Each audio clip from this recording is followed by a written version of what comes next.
জাগ্রত জাতি নিজেদের প্রয়োজনে আবারও জেগেছে। রক্তের দাগ মুছে যেতে না যেতেই নতুন লড়াই শুরু হয়েছে পানির সাথে। বন্যায় ক্ষতিগ্রস্ত মানুষের পাশে দাঁড়াতে শিশু থেকে বৃদ্ধ সবাই আজ ঐক্যবদ্ধ। ঢাকা বিশ্ববিদ্যালয়ের ছাত্র শিক্ষক মিলনায়তনে শুকনো খাবার, পানি, ওষুধ, পোশাক থেকে শুরু করে নগদ অর্থ নিয়ে ছুটছে মানুষ। ত্রাণ সংগ্রহের পাশাপাশি পানিবন্দী এলাকায় তা পৌঁছে দিতে চলছে ভালোবাসার লড়াই। বিস্তারিত ফরুক বাবুর রিপোর্টে। গণ অভ্যুত্থানের পর নানা কথায় বিভেদ সৃষ্টি হওয়া জাতি আবার ঐক্যবদ্ধ।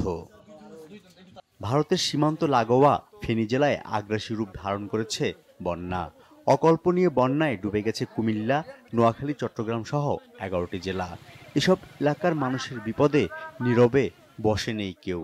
যার যেটুকু সম্বল তা নিয়ে ঝাঁপিয়ে পড়ছেন সব বয়সের মানুষ। ঢাকা বিশ্ববিদ্যালয়ের ছাত্র শিক্ষক মিলনায়তনে ত্রাণ সংগ্রহে দিনরাত পরিশ্রম করছে বৈষম্য বিরোধী ছাত্র আন্দোলনের নেতাকর্মীরা। সকাল হতে না হতেই রিক্সা, প্রাইভেট কার, পিকআপ ভরে ত্রাণ নিয়ে আসছেন মানুষ। কেউ কেউ এসেছেন পায়ে হেঁটে, হাতে করে ভালোবাসার সাধ্যটুকু নিয়ে।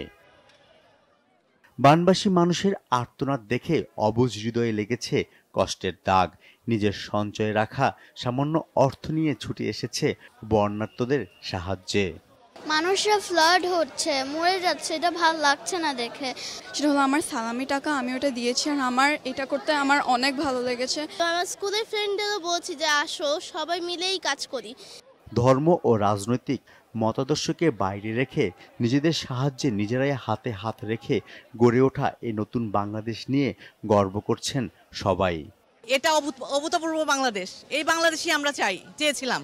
আমরা সবাই এক হয়ে গেছি, এটা খুবই ভালো একটা ব্যাপার। এই দেশকে আর পিছিয়ে ফিরে তাকাতে হবে না। পর্যাপ্ত পরিমাণে ত্রাণ আছে, কিন্তু এগুলো যাওয়ার তো একটা বিকল্প ব্যবস্থা করতে হবে। রোড আমরা শুনতেছি টিভিতে যে বিজি আছে, তো সেনাবাহিনী, বিমান বাহিনী এই দায়িত্বগুলো নিলে আমার মনে হয় যে খুব দ্রুত এই ত্রাণগুলো হেলিকপ্টারের মাধ্যমে জায়গা মতো পৌঁছাতে পারে। এই যে এটা অভ্যুত্থানের পরবর্তী এই যেটা ফিলিংস, তাদের একাত্মতা, এটা অসাধারণ।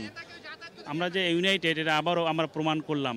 লাস্ট দীর্ঘ এক মাসের বিভিন্ন সিনারিওগুলো যখন আমরা বাসায় বসে টেলিভিশনে দেখি, তখনই অলরেডি আমরা দেখেছি আমাদের বাচ্চাদের মধ্যে একটা দারুণ চেঞ্জেস। তবে এত পজিটিভলি একতাবদ্ধ হয়ে কাজ করছে। আমি নিজেই তো আমার বাচ্চাদের কারণে এখানে আসছি, আমি নিজেই আসতাম, এখন মনে হচ্ছে আমার আরও আসতে হবে।